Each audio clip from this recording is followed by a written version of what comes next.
appreciate this question coming from Tulsa, Oklahoma.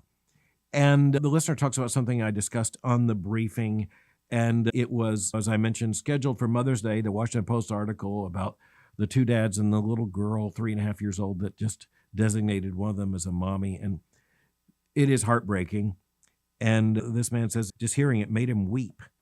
And I love how he ends it. Listen to this quote. My question is really twofold. How do you balance the knowledge of the things you frequently discuss and also not having your joy in life removed from you? Do you have times where you find this too much to discuss? I want to be informed, but not a mopey and sad Christian, end quote.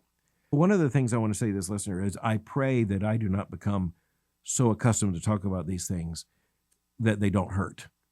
And I'll tell you, gladly, I haven't reached that point. These things hurt.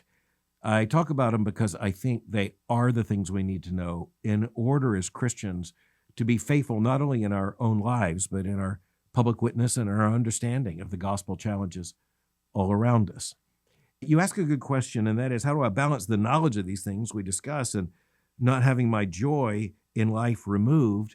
I am just so thankful that the Lord has given us means of grace and blessings by his providence in such a way that if indeed, yes, we have to discuss these issues, this is not where we live.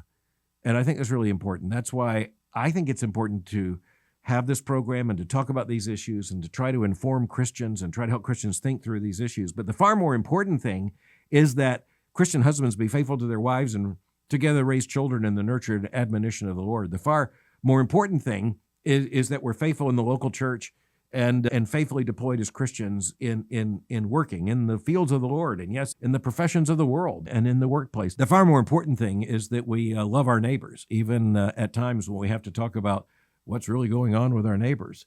I hope that makes sense. I will tell you, I think I'm a lot more joyful because I'm a father and a grandfather than I would be otherwise. I think I'm a lot more healthy, and I know I'm a lot happier because I am the husband of my wife, Mary.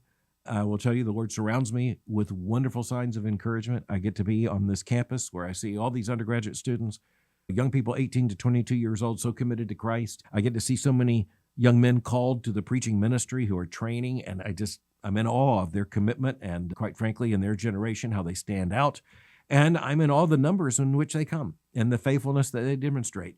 And yeah, I just love walking out. I was talking to a major Jewish intellectual and found myself saying, when he said, "What makes you hopeful?" I said, "I look out the window of my office and I see all these young people and I see all these students and I see all these families and I see all these strollers. And you know what? It just makes me happy." I want to thank this listener from Tulsa. Just thank you so much for listening. And thank you for listening in a way that you clearly are engaged.